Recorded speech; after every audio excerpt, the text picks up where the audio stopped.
never about setting days for presidential primaries or tinkering even with the electoral college. No. Today is about renewing and reviving the soul of our NPP. Our country too is hurting.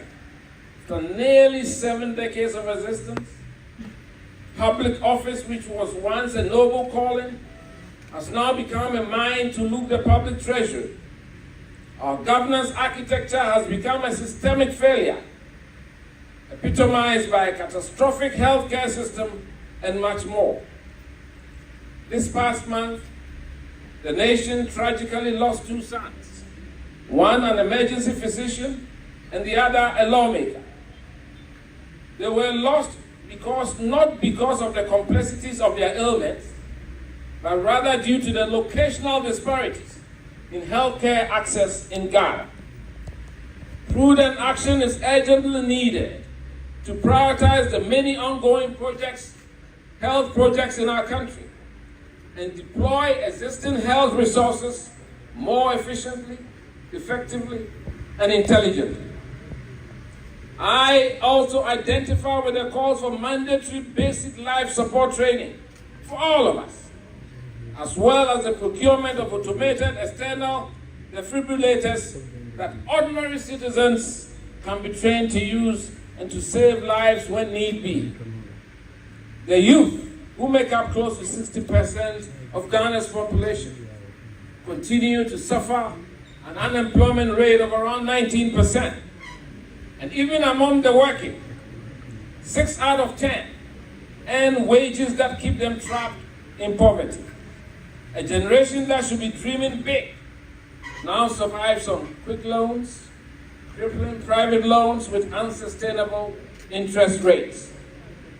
The educated young elite, the very class that once saw us, the NPP, as its natural home, have abandoned us because we, the party of progress, the party that lifted Ghana to middle income status, have drifted dangerously from our values. Fellow patriots, we must confront the truth. Our party is in dire straits. Many in our ranks stand disillusioned, disunited, dispirited, and demoralized. And decisive action. This is the moment of leadership. And let me appeal to you directly, my brothers and sisters, who form the Electoral College.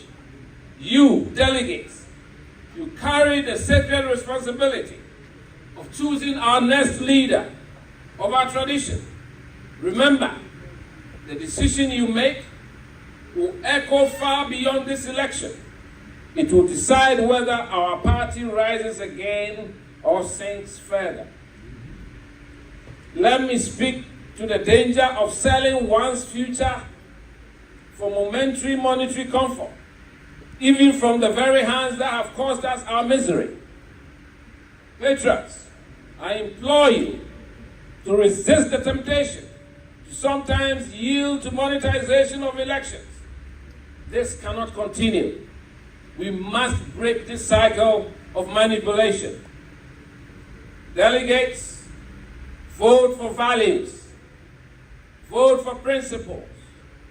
Vote for a leader who has proven over decades that others matter more, and that leaders must work in service of the people they want to lead. Ghana deserves better.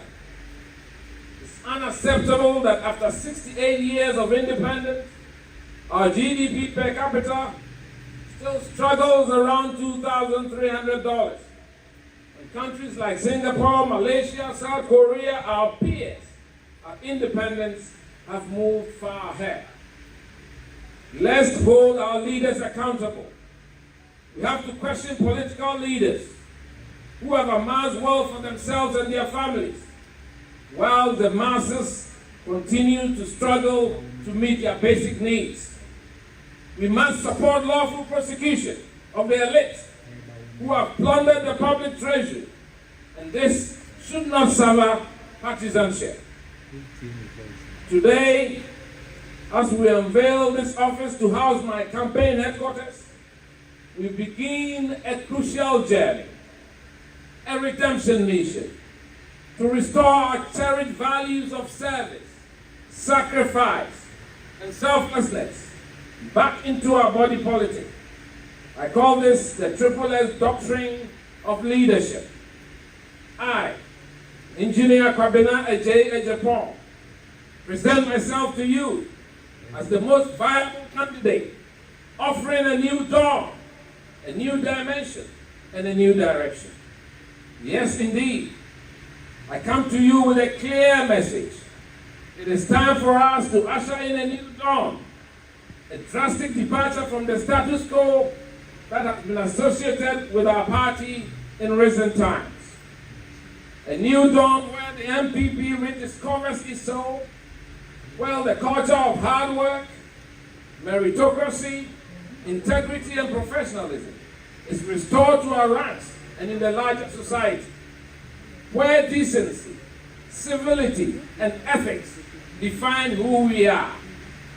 A new dawn where Ghana builds a fair economy that works for everyone, a salary regime that rewards productivity and restores faith in public service, where we unlock the full value of agriculture, creating wealth along the value chain from the farm through our factories to our markets, where the youth are inspired, rejuvenated, not with slogans, but with real opportunities in education, sports, tourism, and entrepreneurship.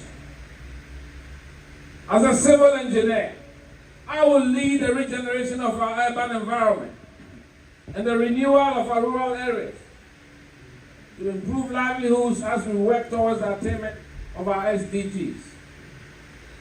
This is not a dream, and by the grace of God, I have the courage, the competence, the compassion, and the moral fortitude to lead this renewal.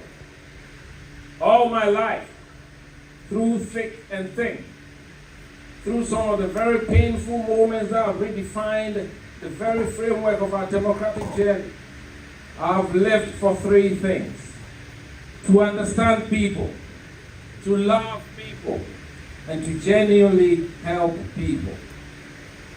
Yes, indeed, life has taught me to feel the pain of others and to express real empathy to all manner of people, close and afar. Destiny forced me early in my life into this life of responsibility. I was just a young man of 20 years when I lost my dad, the late Justice Agyei Agyapong, High Court judge and defender of rule of law, kidnapped and brutally murdered with three others in the infamous 30th June 1982 abductions. That dark chapter in Ghana's history that gave us the martyrs of the rule of law. This tragedy could have broken me forever, but I chose to endure. I chose to serve. I chose to live in a way that will honor my father's legacy of dignified service, justice, and fairness. My long-standing dedicated service to this party is a matter of public record. I have dutifully served all our flag bearers since the onset of the Fourth Republic. As a young activist, presenting the NPP's party political broadcast on GTV in 1992 during the Agyei campaign. As press secretary to President Kufuor, as general secretary of the party after my overwhelming victory at the Tamale Kong primary, I wholeheartedly supported the eventual winner, Dr. Mahamudu Bawumia. I've always remained loyal to the elephant, because for me, politics is not about self, it's about our collective welfare. I say